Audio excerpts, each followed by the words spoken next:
Talk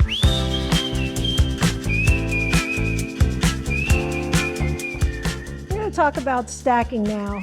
A lot of people think that stacking is only something that you do in mixed doubles or even at higher level of pickleball, but it's really not. Stacking or left-handed, most people think that only left-handers need to stack. Stacking is something that you can use to your advantage in a lot of different situations. I just played a national championship this weekend where I played with a woman who was very strong, big hitter, and I was playing the steady role. We stacked. So we were two women and we were stacking.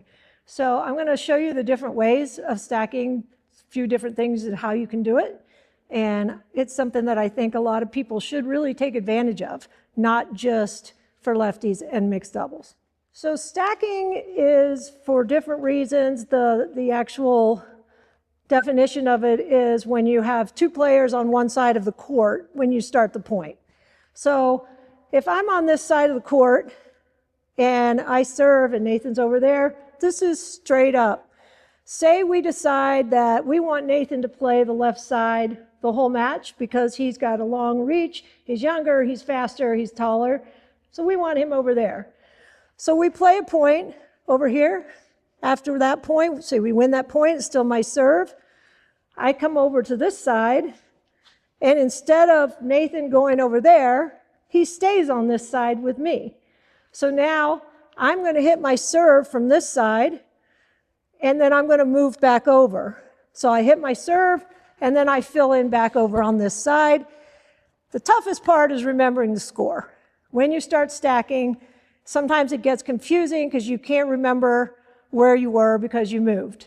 So you just have to hope somebody on the court remembers it, or you remember the rule of the score being even, you're on this side, odd, you're on that side if you started.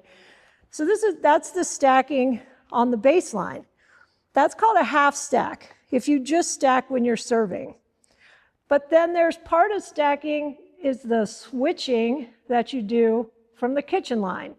So say we're the receiving team, and Nathan's on this side, and I'm at the net. But we want Nathan on this side, so we need to switch. So we're going to do a switch, and I'm going to let him know what I want to do by giving him a signal. The universal signals are this open palm means I'm going to go. This closed palm means I'm going to stay. And a lot of people have different things they use for a fake. You can go like this, or you can go like this. Means you're going to start to move like you're going, but then come back. Pretty effective. I know some people fall for it a lot, so I like to do it. So that's one way of doing the switch. The other way is if we know that we want to switch, I might go stand over here off the side of the court, and Nathan's going to return and just go there, and I'm going to come in and fill in and be where we want to be. There's advantages and disadvantages to that. The disadvantage is they know what we're going to do. I don't even need to give a signal. There's no fooling them. If she hits a really good serve that pulls him off the court, a really deep serve, he's stuck. He can't change it. We have to stay with the switch. If I've given a go signal on this side and he gets pulled way off the court or a really good serve that he's struggling to return, he can say stay. He can call it off because he knows he's not going to be able to make it over here. So if we do this switching at the kitchen line and at the baseline, that's called a full stack. What if you have one partner maybe not as mobile, maybe their knee hurts that day, they don't think they can get from the deep return all the way over to this side. You could just have that time you stay, and when the other partner's returning, you do the switch.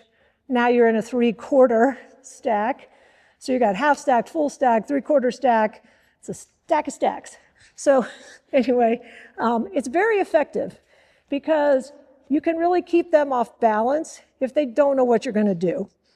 So the other one advantage to the standing off the court is that I've had situations where we're switching, and as my partner is moving over, I lose sight of the ball. It gets camouflaged in them as they're moving if that ball is coming, and I lose it for a second, and as I'm filling in behind them, sometimes I'm not ready or I don't see that ball well. To me, that's the only drawback to that staying on the court and switching. I think the fact that you can call it off overrides that most of the time. All right, so with stacking, again, you need to hit your balls in a certain spot if you're going to be able to make that switch. So if I'm on this side and Nathan's at the kitchen line, I want to give myself as much time as possible to get up to that line, because this is a lot easier than that. So I want to give myself time to get up there. So I'm going to hit my return like this. So I'm going to hit it a little lofty and give myself time. If I hit that line drive return like I did when I wanted my partner to squeeze the middle and poach, I'm not going to have time to get up there. So I got all the way up here because I gave myself time. Now if I'm on this side, same thing. Now I got to get over there. So I'm going to go nice and lofty down the line. Gives me time to get here. Let's see what happens if I go cross court with my return when we're trying to switch. Oh boy, that wasn't good. If I go cross court with that return, I'm cooking my own goose there. And if I make it, I'm going to be lucky. So there's a definite strategy to where I want to hit my returns. I want to give myself and my partner time to get in position. But this is a tool that you can use in rec play, in any play, just trying to get used to it. It's very advantageous if you have one player, be man or woman, who's stronger, or it could just be, I love that side, my partner loves this side. I'm a better dinker over here than I am over here. That could be a reason to stack. Also, one big time we do it, if you're in a game and you're stuck, you've been serving on 7 4 times, and you get the ball back and you're like, we need to do something different. We just got to give them a different look. We stack for a point. And then maybe that works. And then maybe you just throw in that stack every now and then just to change the look and change the momentum and get yourself back on track.